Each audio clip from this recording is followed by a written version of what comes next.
Hey, on Hands On Photography, we're going to talk about speeding up your workflow with just a few clicks. Oh, I can't wait to show you. Check it out.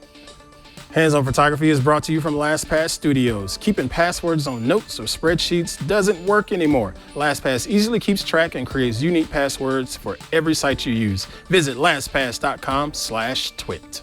This is TWiT. This episode of Hands On Photography is brought to you by LastPass. Visit lastpass.com/twit to learn more.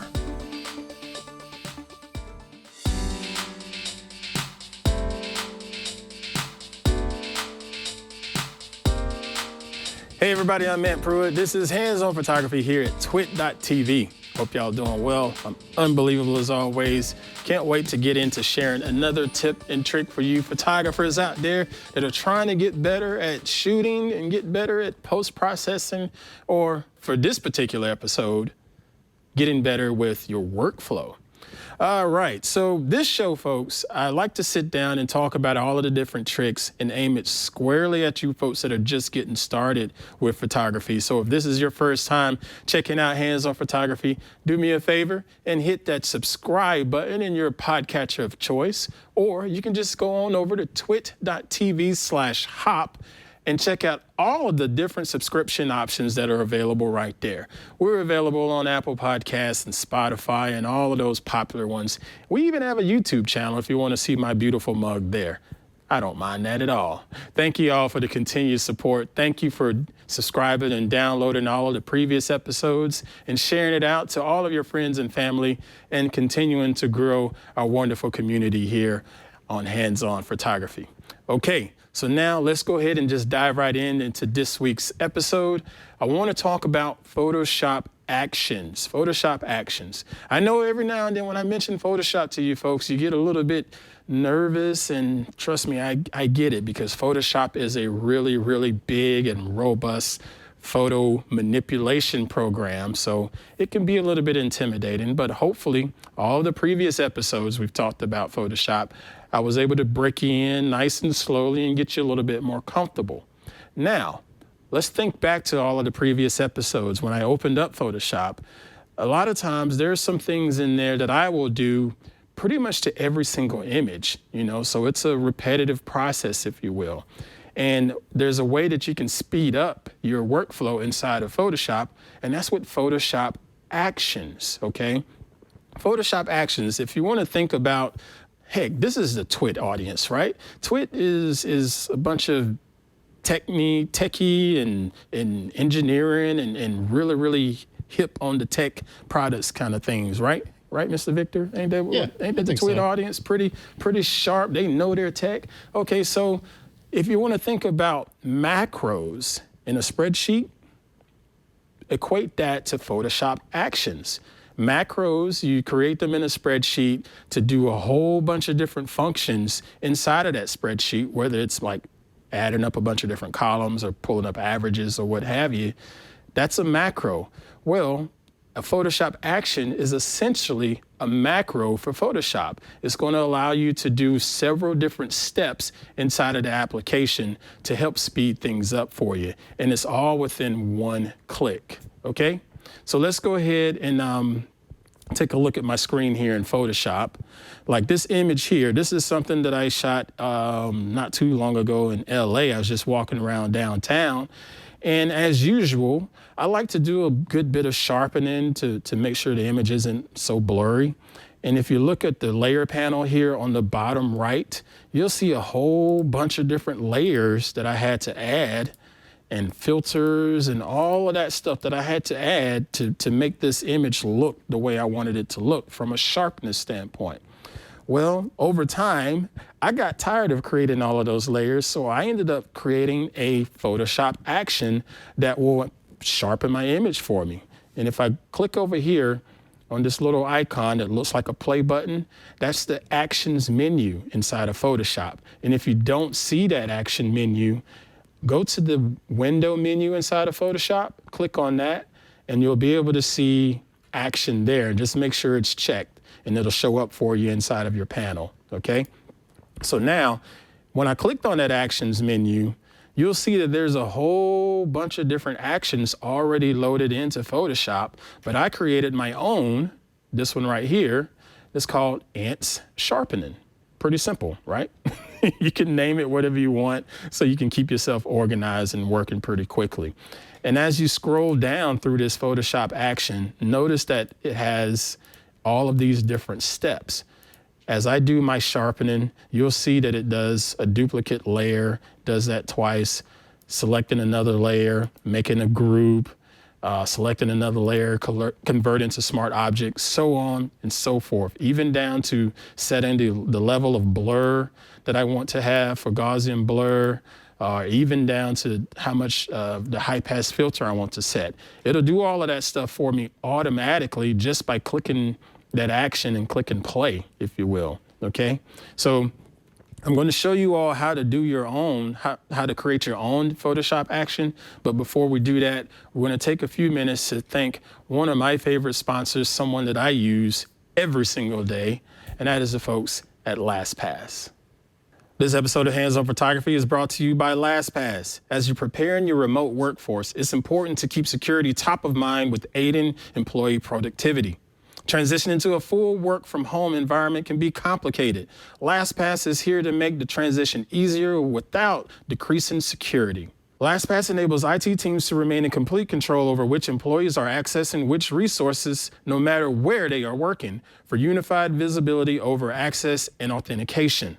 Visit LastPass.com/twit to find out how they can help you. That's LastPass.com/twit. Thank you for your support, LastPass. Okay, so now we're going to create your own Photoshop action. Just follow along here. We're going to open up Photoshop and I'm going to walk you through the steps to create your own action. It's really, really easy. Quite honestly, folks, it's just recording your screen. That's all it's doing. When you click on the actions button, it's going to record your screen and record every little thing that you do. But a couple things to note. I highly suggest if you're going to do multiple things that involve like menus, use the menus. Don't use keyboard shortcuts. Work with the menu and work with the actual interface of the app, okay? So now I'm going to hop over to Photoshop and we're going to create a sharpening action for this particular image. Even though I already have one, I'm just going to create a brand new one. So I'm going to call this one, let's see, new one. How's that? And then we'll hit record, okay? So now you'll notice this little red dot on the screen, that's saying, okay, Photoshop is recording every single thing that I do. So I'm going to click to unlock this layer, and you'll notice that it put a little layer up under the new action because it said, hey, he unlocked this layer. So next, I will duplicate the layer. Normally, you can do a keyboard shortcut to duplicate the layer, but again, when you're using actions, don't use shortcuts. You get better performance by using the actual menus inside of the app. So I'm going to click on the layer menu, and then we will select duplicate layer, and we'll click OK, and it added that extra step in this action. So I'll do this again because I have to do this twice in my workflow. So layer, duplicate layer, done. Great. So it's keeping up with us. Now I will click down on this bottom layer because it says select the layer. And then I'll go back up here to the top menu and I want to change that layer to a smart object. So I will click on filter, convert for smart filters. And there we go. Now do the same thing for this other one. Click there, filters, convert for smart filters, click OK, and it's adding yet another step. And then I'll click back on this bottom layer because this is my actual blur layer. And I'll select filter, blur, Gaussian blur, and I'll set it to 11.1 or whatever. It could be anything. It'll keep it for you. Click OK, and it's added that step for you. Click on the next layer. This is my high pass filter layer, so I'm going to click filter, other, high pass filter. Change it to 4 is fine. 4.1 in this case. Click OK, and it saves it. And then, because this is a high pass filter layer, the blend mode isn't particularly correct for this image. So I need to change the blend mode to linear light. And the action records that. And then to finish it all off, I always like to group these two layers that I made together. So I'm going to hold down Shift on my keyboard and click on these layer below it. And then we'll click on the layer menu at the top, group layers. There, that's done. And now I'm pretty much done with my particular action. So when I'm finished, I'll just click on the stop button and there, it's done. And if I scroll up into the actions menu, I'll see all of the different steps that we added there. So the next time I want to open up an image, I can do just that. So let's go ahead and just delete all of these layers and see what happens. I'm going to delete all of those extra layers there. Yep. Group only. Like so. Delete. And I'm just going to flatten this image to say I'm starting from scratch, like so.